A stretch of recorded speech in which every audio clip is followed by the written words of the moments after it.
Hi everyone, Daniel Green here. I know we're getting a little bored and we're just getting tired of making the same old thing. So that's where I come in. I'm going to show you how we can take a can of corn and make it into a wonderful soup. So join me as we fire up the pantry.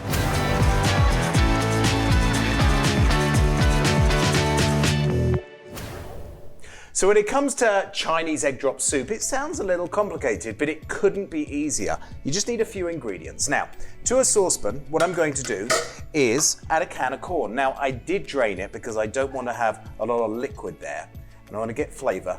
You can use cream of corn if you've got, but I like it nice and whole, so it's a little bit chunky. And then to that, I'm going to add some broth. Now, what you can do is you can add a little stock cube, or you can do broth like this. This is my favorite, the ones to buy a little bit lower on the sodium, in a carton. And I'm just gonna pour that in here. And I'm gonna bring that to a boil and let it simmer. So all we've got in there is the corn, some stock. And when I'm close to bringing this to the end, I'm gonna add a little bit of soy, so I don't need to season it with anything else. And then I'm gonna add a little bit of cornstarch, and that's just gonna bind it together, nice and thick. Whisk some eggs into it, and it's absolutely brilliant. Now, I'm gonna take some eggs, and I'm gonna crack them in here. Should I try it one-handed? It's always good if you're gonna whisk them anyway. And we'll do about an egg per person is about how I would gauge this. And that's probably to about 1.5 cups of broth. So I've got a few eggs here, and I'm just gonna give that a little bit of a whisk, and I'll set that aside. And what we want to do is we want to have that soup at kind of boiling point as we whisk it in, and that also thickens it up. So you've got lots of protein. You can add, now a lot of Chinese restaurants, especially where I was brought up in England, do a lot of Cantonese, very much from Hong Kong. So this was a traditional dish that was everywhere, after of course the crispy seaweed and duck and pancakes.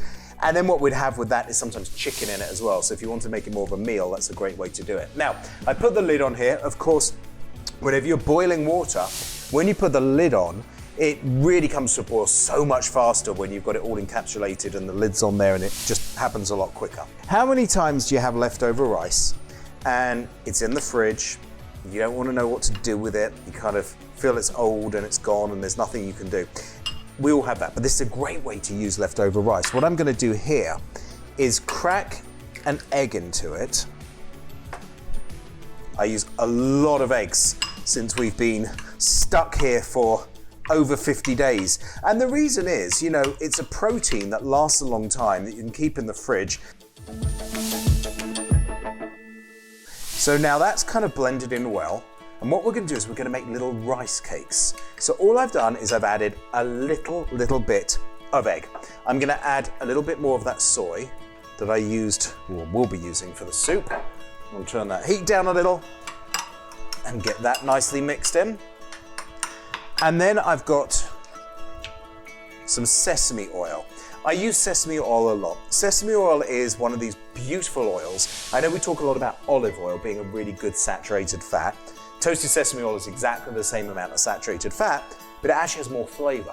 So the great thing about this is you only add a little bit to food after rather than really cooking with it. So it just gives this kind of real toasted, nutty flavor that just I think is brilliant and just reminds me of Hong Kong. Now, this is where the magic happens.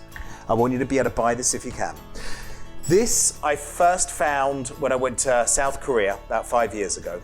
I was on my own for the first night and I was walking around and I had this incredible dining experience, which was a beef tartare that I love in France, but it was Korean style. It had this spicy sauce in it and I loved it. You can now buy this anywhere, and I've got 2 of them to show you where you can get it. Gochujang sauce, that's a Korean chili fermented soy, fermented bean paste, which has got lots and lots of ingredients in it, but you can use it for so many things. Now, this is one type that I buy. This is one from one of the big box stores. You can buy it really easily. Go take a look and even buy it and have it delivered. You can use it in Asian food like this. And another thing that I love to use it for is I put it in beef. I put it in beef burgers and then fry them over. And it's irresistible. It's incredible. Take a look at it. thick, spicy paste. Now, it's not like killer hot spicy. It's not like, wow, it's gonna be, crazy Tabasco, lots of it. It's just got this really nice, almost think of like miso soup and miso. It's like miso with a little bit more of a kick. So I'm gonna put that in here, and then, just outrageous aroma, it really is. It's so fabulous. I promise you, you're gonna be addicted to that once you try it. Give that a really nice mix in. And then what I'm gonna do is take a little bit of oil in this pan, and I'm gonna make tiny little rice cakes. Probably want this one medium heat. And the egg is gonna help kind of make it into those little pancakes. I'm gonna put 3 of them in the pan. I'll cook these ones up a little bit after. But again, a great way to use some leftover rice. Let me grab a spatula, turn that heat up a little. And in the meantime, my soup is just about boiled. So now I've got a little bit of flavor going on here. I'm gonna add a little bit of soy. I'm gonna put about a teaspoon of cornstarch. As soon as I add that, I've got to whisk it really nice and quick. And that's going to thicken it up in seconds. You really don't need a lot, but you have to bring it back to the boil. So that one comes up. These are going to be flipped in a minute. Pop those down. I need those cooking for just a second more. I'm going to add just a tiny bit more cornstarch to this. Give it a whisk. And cameraman number 1, Elsie, my daughter, could I just ask you to grab a ladle for me? Thank you so much. Give that a whisk. That's coming together beautifully. Let's see if I can flip these. Get some nice little color. Now, a lot of these rice cakes are deep fried. As you can see, I probably added no more than just a teaspoon of olive oil, because I'm always trying to cook healthy. Love to try and create ways that we can cut down on the fat where needed. Always add a little bit more at a time, rather than too much. Egg drop noodle soup, appetizers. All we need is some crispy seaweed. I don't know if you had crispy seaweed. All it is actually kale that's deep fried, and it's fabulous. Now to this, if you have got some fresh scallions, brilliant. If you don't worry about it, but it does look gorgeous for color.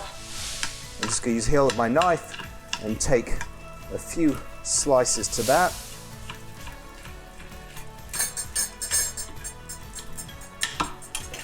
Then we take our egg. I want to make a little bit of a spiral here, a little bit of a well going on. Pour in all that egg.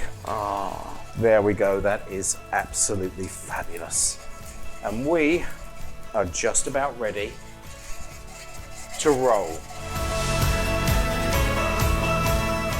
Couple of scallions in that egg drop soup, and look at this, appetizers that were literally made in under 10 minutes. So if you want to give me an ingredient that you've got in your pantry and I could make a little different, subscribe, send me a message, and hopefully we can all fire up the pantry.